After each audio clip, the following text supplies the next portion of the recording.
Happy Wednesday. Thanks for joining for one of our daily devotions. I want you to know that over the past couple weeks, I've gotten a lot of emails and had conversations with you, members of our congregation, expressing appreciation for us producing daily devotions. And I want to turn that back on you. We are grateful that you're out there watching and listening. As long as people are willing to give a few minutes of their day, we're happy to keep producing. So please stick with us. As you know, on Wednesdays, we've been taking a look at one of the wisdom books of the Bible.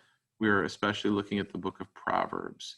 We've had a couple interesting Proverbs teaching us how to think about life by reflecting on the past. That's a way of seeing how God has designed the world to work, and reflecting on the past helps us have guidance for the future, to see how God's design plays out in our lives and to provide us some wisdom going forward. You can see there at the bottom of my screen that one of our goals ought to be to move toward godly maturity. I think that's really important. You might be aware, maybe I've already said this, but we tend not to prize maturity very much in our culture. That's true of seemingly every age group. So don't just wag your finger at somebody else. As a culture, we do not value maturity in the home, in the workplace, in the church. You and I are a part of a countercultural movement as followers of Jesus. And so we're going to set aside what the world thinks is right, what our culture thinks is right, and we're going to look for something significantly better.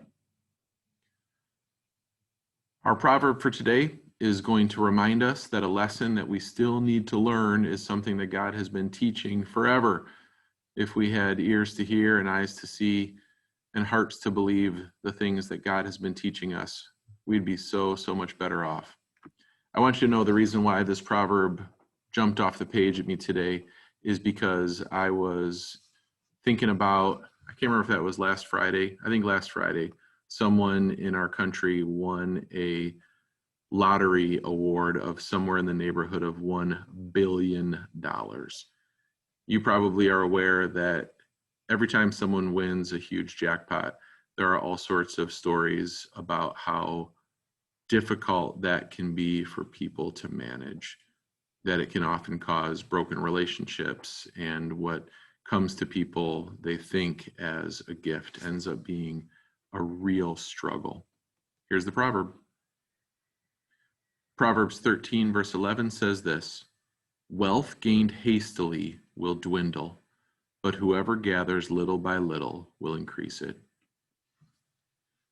I really think that's true. Why it's true?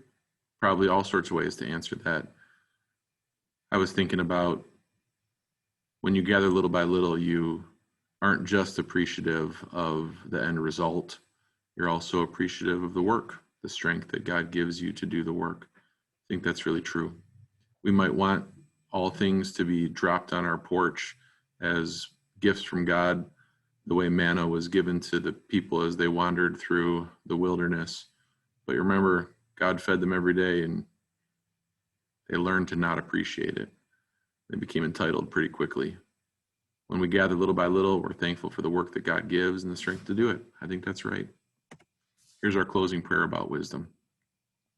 Lord, help me to be wise, not according to the world's standards, but according to yours. Help me to choose daily the way of wisdom and the way of Jesus. Amen. Good to be with you. Please keep checking us out. See you next time.